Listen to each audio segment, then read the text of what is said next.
What's up, everybody? It's me, Stevie, Supersmallchibiwolf, Supersmallchibiwolf, and today I'm going to be talking about the unfortunate hate for Silent Hill F and Resident Evil 9 Requiem. Now, before I get into this, let me say a few things. Number one, I love these games, and so far, Resident Evil 9 Requiem is my favorite game of this year, that I played, and, there's still many more games to come, but so far, this one, I've been going back to it, trophy hunting. Similar to what I did with Silent Hill F, both games are wonderful and peak, modern. Because when I think about both franchises, Silent Hill has been absent. You know what I mean? They tried to do a little bit with them, and I remember the PS3. Oh man, that gen, it wasn't that wonderful with Silent Hill, with that, what was it, the duo trilogy. There was like a special collection edition of Silent Hill games that was low quality and released on the PS3. So, it's been issues, you know what I mean? So, we got the Silent Hill 2 remake, which is interesting.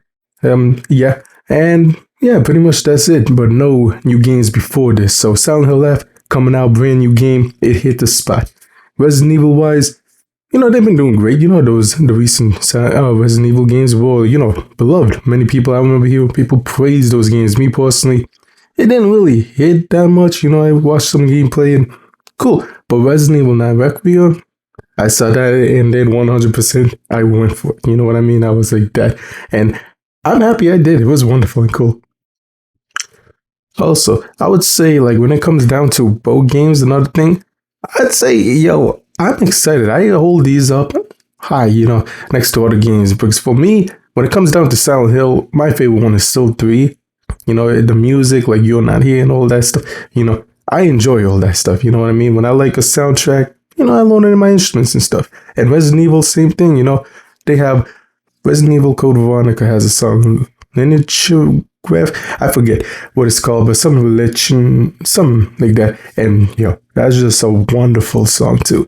So, yeah, as you can see, I love the games, I love the music and all, So when it comes down to, hearing stuff relating negativities towards both games, unless it makes sense, which, if someone plays the game, not every game is, perfect or meant for everyone. That's cool, you know what I mean?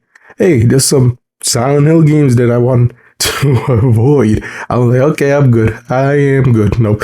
And there's the same thing with Resident Evil. I'm like, okay, I think I'm good. You know what I mean? And other franchises as well.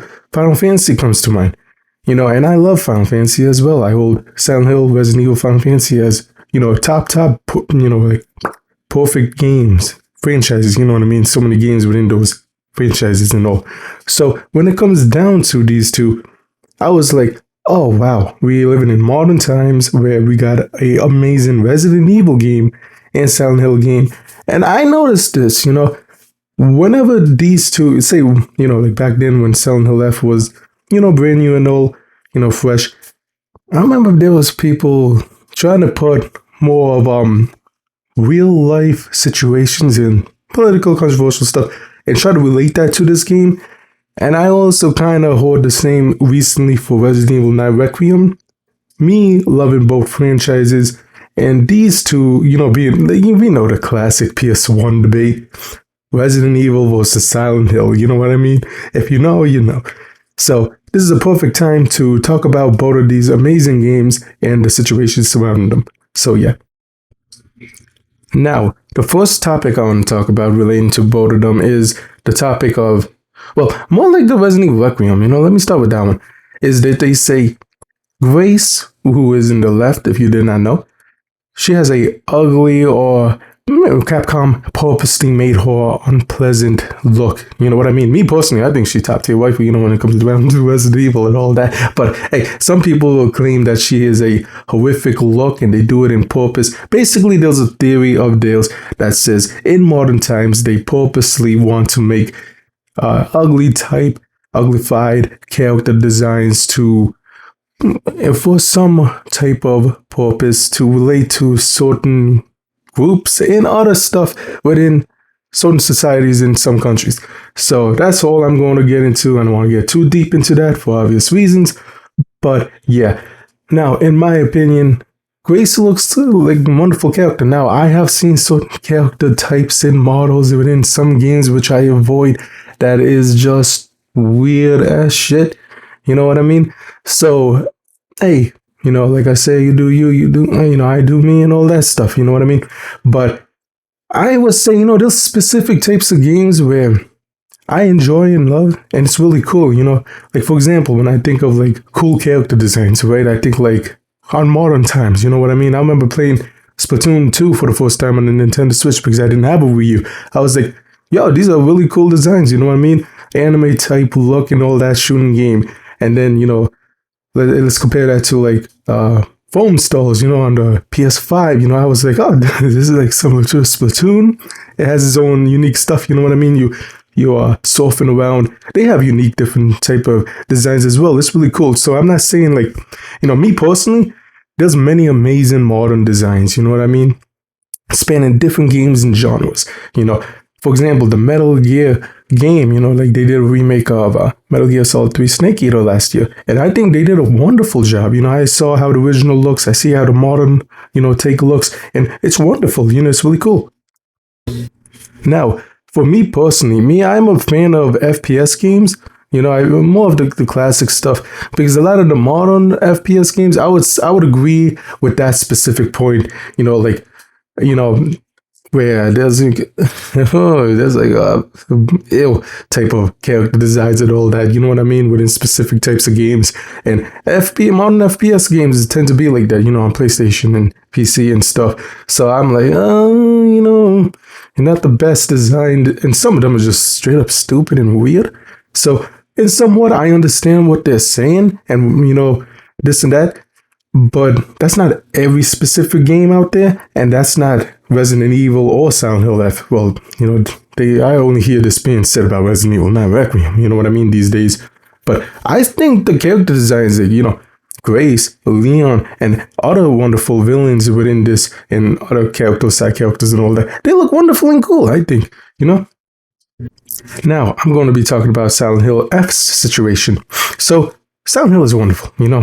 Why do you enjoy, like, you know, there's different protagonists, you know. Of course, Silent Hill F, we got Hanako. Silent Hill 3, we have Hedda, and then of course there's like, what was it, Harry, and then another one, you know, they have Mason, and other ones as well. It's really cool and wonderful characters.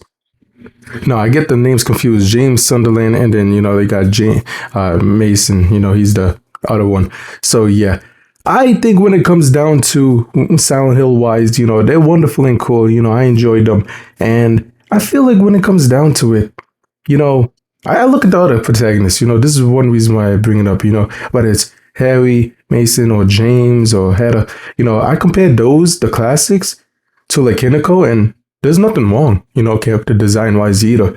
And I think she's a wonderful entry to all that, you know. She fits the cool designs, you know, and then the villains, of course, you already know the villains and the enemies within these games, the design wise, really cool and wonderful as well. So I know the hate, you know, if there is any hate going into their designs, which I didn't hear about that, the hate mostly comes from a political view of Hinako is the type. So long story short, we must understand, if you know, you as Neo fan, you know anything about Silent Hill F, let me explain.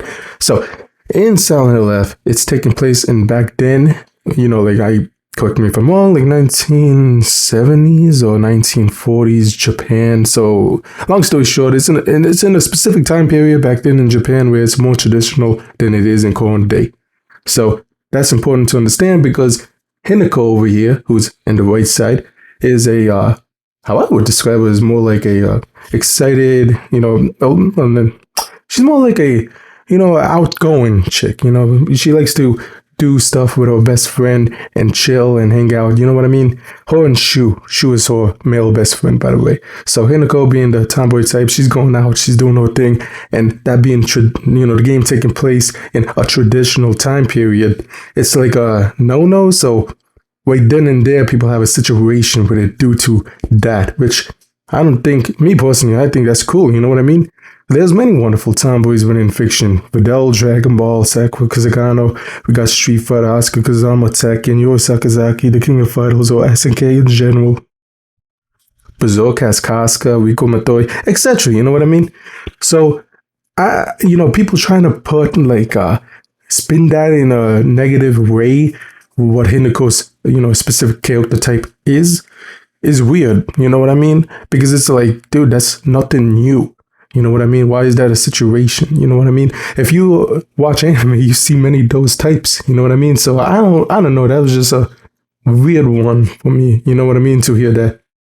Also, if we compare horror, Hinako, to how Heather was in the early 2000s in Silent Hill 3, it's nothing like, oh man, this is brand new. No, Heather was, she was chilling too. You know what I mean? She didn't give a fuck what the hell was going on. You know what I mean? She was chilling.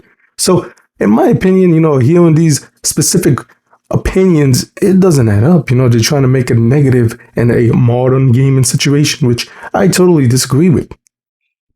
Now, the next thing I would like to talk about is that in Grace's side, right? A lot of people are trying to go after her for, she within the game of Resident Evil 9 Requiem, Grace is, she stutters, she's a little scared and afraid at times, and all of that stuff, you know what I mean? And, a lot of people are going after her because she's, I guess, the new girl, but a lot of people are forgetting that she's not like the first female protagonist within Resident Evil to act in this specific way. There has been moments within the past and past characters that have been a little, scared, frightened, or jumpy and this and that. You know what I mean? So that's just a side thing. It's not like a main crazy thing, but I hear people trying to link that more and more on why it's like it feels weird or it's a weird take on her. And in my opinion, that's just a character type, and I think that's just over exaggerating. Because Grace is a wonderful character. I enjoy it. I think she's a wonderful welcome. She fits right there next to, not saying she's better than, but right next to like other classics like Jill Valentine, Claire, Rebecca Chambers, etc. You know what I mean? So yeah, in my opinion, she might not be better than them, but she fits there, as one of my favorites. Now, the final thing I wanted to bring up before ending this video is called, it's a term that I keep on hearing here and there. It's called gatekeeping. And I have split opinions on that one. So if you did not know, from what I could understand and from what I'm hearing in these videos that keep on popping up my feed for some reason, I don't know why YouTube started recommending me it in the first place, but then I started seeing it more and more once I got into the YouTube shorts of Resident Evil 9 Requiem. So this word is new to me. It's called gatekeeping, So gatekeeping is basically, from what I could tell, is that, there's a specific Resident Evil 9 Requiem. Let's use that for example. A lot of people see the facade and fake fans of certain people trying to claim that they are fans, but they're doing specific things to promote a specific type of website or courses slash other shit business wise. You know what I mean? And they're trying to basically, manipulate, try to put up a facade and shit like that. From what I could see and what I was told about it, that's the best I could come up with. I don't know, Now, me personally, if you're going to prevent newcomers from coming into your group of fan base, you better have a good reason. Like, for example, let me give you an example, right? If someone's just going to be weirdos and be like, okay, let's just know the basic shit and then let's, be weird with it. My Hero Academia, I watched somewhat of that, those shorts and animes, I knew people who watched that, Now, I'm not saying the fan base is bad, but I've seen some weird stuff that fans who are friends of mine, anime fans, send me, and they're like, yo, look at this weird shit that's going on in the fan base. And then that's how I knew from, so I understand, in a way why you would be weirded out. Some people making the fans look bad. And also, I've seen other ways where certain types of people come into a fan base and they basically aren't fans of it, but they try to use it to popularize their own selves. You know what I mean? And it's just weird. It comes off weird. Now, I feel like if someone's genuinely trying to get into a fan base or community, I think they should be welcomed with open arms. You know what I mean? And I don't think it's fair to just, assume that they're just there to get there's a big fan, like being weird. You know what I mean? So I feel like, hey, man, if they're interested in learning about Resident Evil, Silent Hill, why this gatekeep mindset? You know what I mean? I don't agree with that in that way. You know what I mean? If someone really, truly cares, educate them. Be like, hey, yo, this is Silent Hill 3, let me teach you about it, like Hedda and stuff, this is amazing. They has an amazing song called, and there's many amazing songs, I remember the PS2 copy of Silent Hill 3 that I have has like the playlist. It's really cool and chill. You know, it has two discs, the game itself and like the playlist. And then like, you know, teach them about that because it's really cool, you know. So we could have like a shared passion about like Silent Hill 3 or Silent Hill F, etc. And same with Resident Evil, you know what I mean? So yeah. So pretty much that's all I have to say about all of that. So with all that being that, let me know what you think about all these situations. With that being that, I hope you enjoyed the video. Don't forget to like, comment, subscribe. Until next time, bye.